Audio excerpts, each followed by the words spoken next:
Hey everybody, we're doing a little bit different format this week. We're talking about NASCAR and camping at NASCAR. So every year I join my good buddy Rowdy Dragon here at Sonoma, and we go boondocking in the 50-acre campground.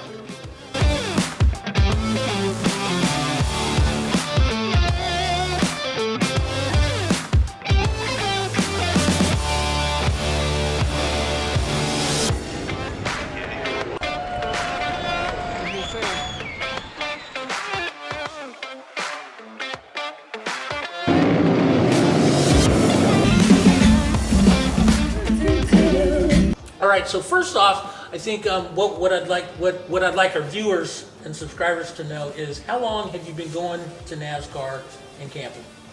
NASCAR, I started in 2000. It was the year Dale Earnhardt Sr. died. He died in '99, so I really wasn't a fan of his. I didn't know his whole story. That's a whole other story for me. But I remember going to my first race in 2000. Good. And then when did you start camping after that? Well, I started 3 years later. 2003, I bought this thing. That's funny. He got into camping because RVing because of NASCAR. Yeah, well, the traffic that led into the track and that led out of the track was an additional 3 to 4 hours a day. I mean, each direction. So you're talking 8 hours on the road extra. Wow, yeah. You know, and it's only a 2-hour drive home. So I thought, if I'm going to sit here and do nothing, I might as well do it in an RV with some beer. There you go. So, Rowdy Dragon, let's talk a little bit about the rig that we do our boondocking in. Let the folks know what we're camping in. Well, what we got here is a Class C. This is a 25-footer. I measured up to 27, but I guess they call it a 25-footer. It doesn't require a special license or anything. Anyone can buy it. And it has all the comforts of home. It sleeps 6 in here. Has a shower, kitchen, everything you need. This is, it's plenty of room here. This is what got me sort of into RVing and going toward this as a lifestyle. When Rowdy Dragon invited me to go up to NASCAR, and that's got me into NASCAR because it was so, I wasn't really into it too much. I think the year prior to me going the first time, I did join Rowdy Dragon's fantasy league for NASCAR. And so when you're in the fantasy league, you pay a lot more, you start paying attention to it. And I started getting more into it. And then he invited me along to go up to Sonoma, and I've been going ever since. It's been about 8-9 years probably. And it's really fun. And yeah, the RV, fully self-contained. It's plenty of room for just the two of us. And it's dry camping, but it's fun. So Rowdy, tell me, talk about the rigs there at the campsites. Well, as far as camping there's no restrictions. Anybody can bring whatever they have. I've seen 40-footers out there being towed or driven. So you've got diesel pushers and toy haulers, fifth wheels, everything. Cool. Hey, how far in advance do you usually make your plans and get the campsite? Well, since I've been a 20-year ticket holder, I do it right after the race ends. Basically, I put a deposit down, $50, and then you can make payments throughout the year if you want, depending on how many people are going. That dictates what your payments are over the course of the year. In fact, I just made my last payment yesterday, so I've got, Oh, good. They're ready to go. We're set. We're set. All right, that's cool. So, and it works out that basically, if you're camping, you have to have a ticket to the race. That's one thing that I picked up. So, but that's good. But everybody, it's accessible to everybody, any size rig, and they actually have water and dump services in case you need that as well. You got trucks driving around. We'll give you fresh water and dump your tanks as well in case you need that while you're there. Hey, you got any tips or anything for the first timer this year? if you're camping, definitely. The campground opens on Thursday, so there's that. You can come up Thursday. They say they lock the gates at 9, but they're open all night. You don't have to come late, so we've been able to go Thursday through Monday, and you have to leave Monday before noon. Now this is going to air in May. Is it already too late, you think? Yeah, I would say now, because it sells out every year. Since COVID, it's been selling out every year anyway. I would say start in November at the latest to get your tickets. Okay. Otherwise, right after the race, when the race is over, that's when I get mine. That's I when you make get sure right. that I got my tickets, so I'm not going to get left out. That's awesome. It's so fun. Yeah, no, it is fun. It's a great time. And the air show, the day of the race is really neat too. Oh, yeah. We get a really, in the 50-acre campsite, you get a really good view of whoever's doing, sometimes it's the Thunderbirds. I think it's Usually always the Thunderbirds. It's usually the And they Thunderbirds. fly right over the campground. Right, they're part of their opposed to the practice. track. Right, they don't fly over the track, so they're flying right over the campground. It is something to see there. That is one of the highlights of the weekend, truly. Yeah, they're so close you can see the guys in the cockpit. So one other thing a first timer might need to know is, can you reserve just Saturday and Sunday, or are you looking at? For camping, it's a whole weekend package. You have to pay for the whole weekend, whether you come to the race or not. The whole package comes with practices on Friday. There's a race on Saturday. Probably 2 races on Saturday this year. We've got the Xfinity and the West Coast guys running. And Sunday you've got the Cup race. Right. And all the practices that you get to watch. Walk right straight up from the campground. Now there are different campgrounds on the track. There's some that are on the track, above the track on the hills, and then down where we're at, below the track. And it's just a 2-minute walk for us up to turn 7. So It's pretty nice. And for the old guys, they do have a golf cart at the bottom of the hill that will take you up to the top of the hill. Yep. So you don't have to do all the walking, because that's one thing about Sonoma. It is spread out, and there are many advantages that we like to take advantage of, so we can see various different things and aspects of the race itself at different parts of the track. And we actually have a little bit of a pattern that we do when we're watching the races, going from sometimes up at turn 7, down around turn 11, go over the bridge and look down on the track over number 2. So it's pretty fun, and we kind of do that. Now the tickets that we have are actually in the grandstand right near the start finish line. So we always, we start the race there and end the race there. But a lot of times we'll wander the track and get different, different angles and aspects of the race as it's going on. now, actually, before we go on, something new people should know: if you're coming in an RV and you are going to any of the different campgrounds, where we're staying, it's a double occupancy. Okay, so we have to buy 2 tickets minimum for all events, including the camping. So you're in 50 acres, that's where we're at, 2 tickets. If you're getting on the campground, there's the premium. When we were walking up to turn 7 there, all the big diesel pushers that are lined up there, the big money people, they're having to pay, I think, for 6 tickets. Right. Per rig. So you have to investigate where you want to stay. And one thing to note: the hill above the campground, super windy all the time. Yes. That's why we go down at the bottom of the hill. Rowdy, in your opinion, what's the what's the best thing about camping at the race at Sonoma? Well, we already kind of covered it. The traffic is not involved anymore, but it's a party. It's a 3-4, depends on when you come, 3 or 4 day party. Yeah. There's people setting up bars and dance floors. There's food all over. Yeah, there's food everywhere. What do we cook? Tri-tips, bacon wrapped pork loin. There's we do it up pretty good for the screwball this year. for the camping, because it really is the way you look at it. It's kind of a celebrating, doing nothing but watching NASCAR. So Rowdy and I pretty much we're drinking and barbecuing all weekend long. That's the focus is food, and booze, food and booze. and racing is secondary. And now, what do you think is the what's the worst? What's one of the things you hate the most? Leaving. There you go. Yeah, it's over. It's sad. You gotta pack up and go back to work. Right. I look forward to it all year long. I'll say one of the things as far as it goes is that some years it's worse than others. You have to have a plan for the wind. The wind can come down the hill and through there pretty much. It's like one of those things where you see people leaving awnings out, and those awnings go up to watch practice, and they come back and they don't have an awning anymore. Yeah, pay particular attention to what direction everyone's facing their rigs, because the wind will come over the hill, and if you've got your awning facing that, it's just going to blow your awning up. Yeah. Into So the so I'd say turn it that's around. probably the worst part of the worst aspect of that is that some years it can be really windy, and most years it's really hot. You don't think of Northern California as being a hot spot, but it gets warm. Yeah, when that wind stops. So so it gets really warm. Okay, so one of the cool things about knowing Rowdy, I know him personally, is the fact that he's a professional podcaster about NASCAR. And he wasn't when we started going or anything like that, but his knowledge and his performance in fantasy leagues got him noticed, and now he's doing his own podcast for it. It's pretty cool.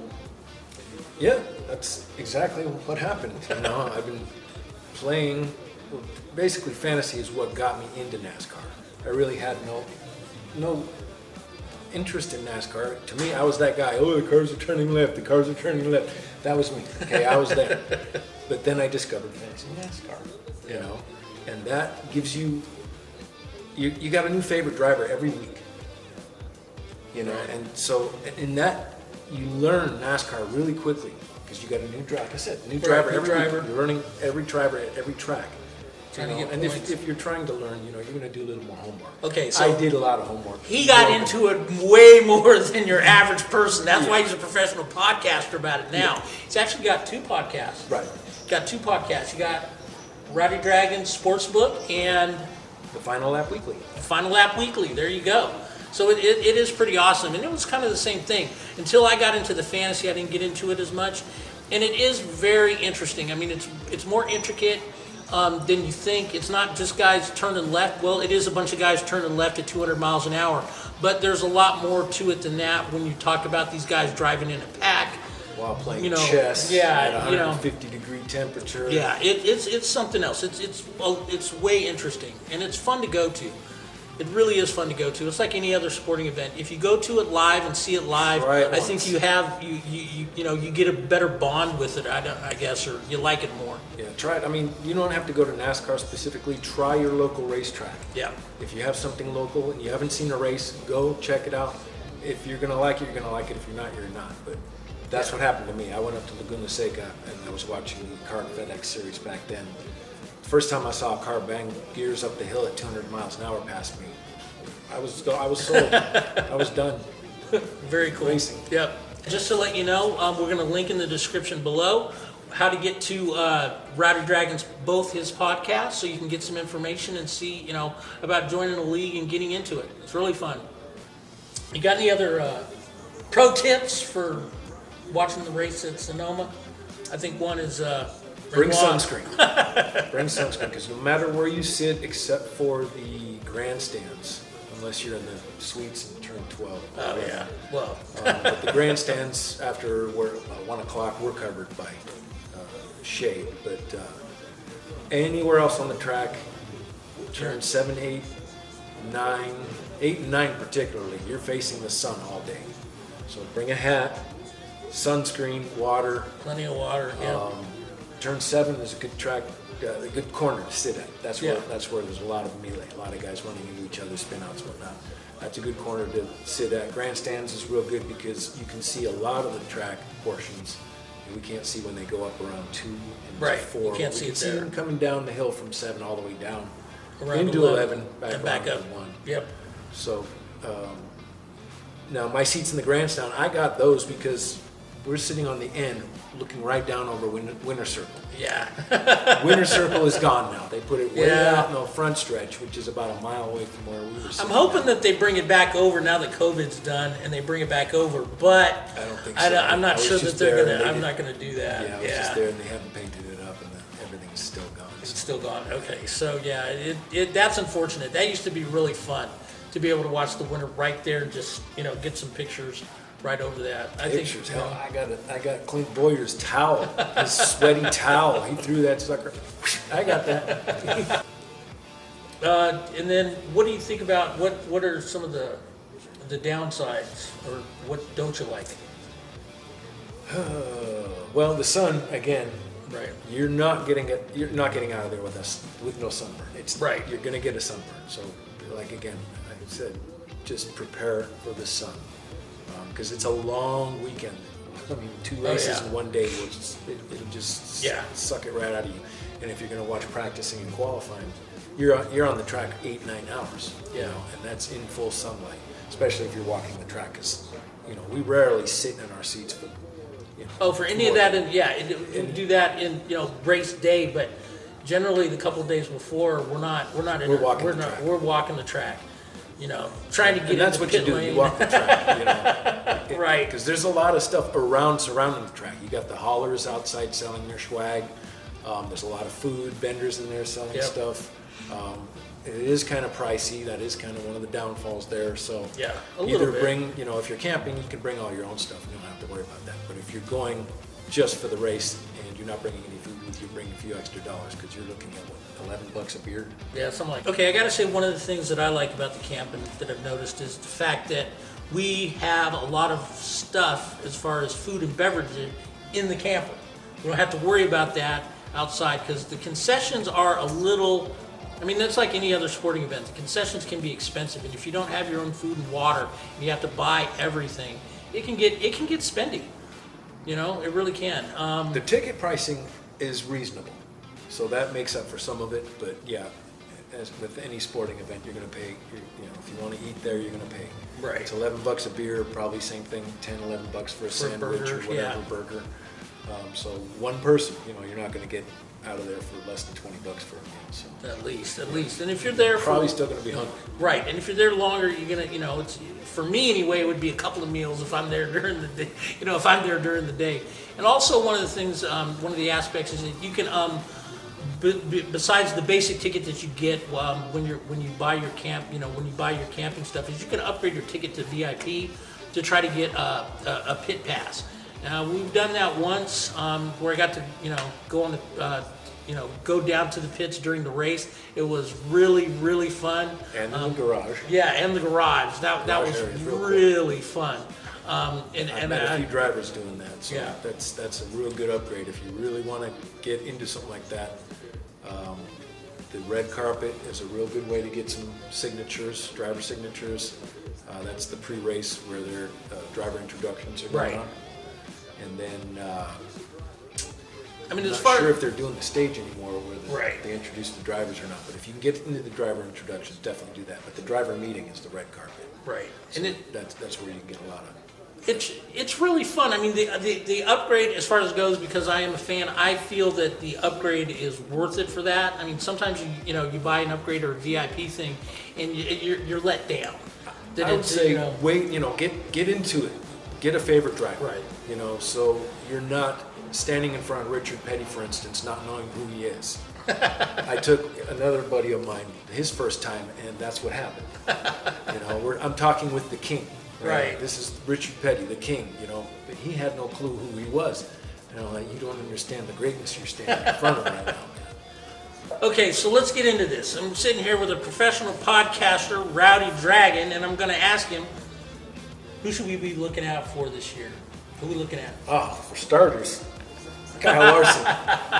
Actually, right now, the whole Hendrick gang is hot. Any of the Hendrick cars. William Byron, Willie B. Yeah, he's been And on Alex a tear. Bowman, I called that before the beginning of the season. Okay, yes, He's you got did. a new crew chief this year. Yep. And that's going to kick up his road course program. Right. And it has, because he finished, P4 in Yeah, quarter last I week. think so. And, it's all Hendrick right now, all about the Chevy power. Right. And that's one of the things that you got to realize when you're looking at it from the standpoint of like a professional podcaster and somebody that's into fantasy. You have to sort of a little bit separate your favorites from what you need to do for your fantasy performance. Yeah, it's hard. Okay. All right, Rowdy. Take off the professional podcaster and fantasy performance guy hat and Got my beard. with your fan, just from the standpoint of being a fan, who's your favorite driver? Kyle Larson. There you go. Kyle Larson. It used to be Jeff Gordon, but he retired and I needed a new guy. And Kyle Larson came around and he started racing for Chip Ganassi in the 42 car, Target machine. Right. And I adopted him because he's a local boy from Elk Grove, California. Not too far from here, about Yeah, 2.5 hours. runs a lot of dirt circuit, dirt, Right. dirt courses, a lot of, he's got a huge following in California. Right. And I needed another driver, and I watched him in the Under Series, the Xfinity Series, and I liked what he was doing over there. So I figured, hey, I got to get a new guy. And he was the 42, but now he's in the 5. So I want to thank everybody for watching. I want to especially thank my good buddy Rowdy Dragon for joining us today. A little different format. Hope you enjoyed it. And we're going to be trying to go live on June 10th during the Xfinity race. Catch us there on Facebook or Instagram. All right, everybody. Take care. Safe travels. And we'll see you next time.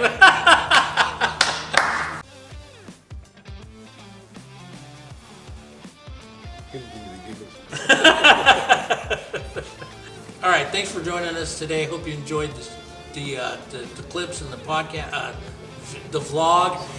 Let's try again. Yep. Safe travels. Take care, and I forgot our tagline. That's good. Go in the bloopers.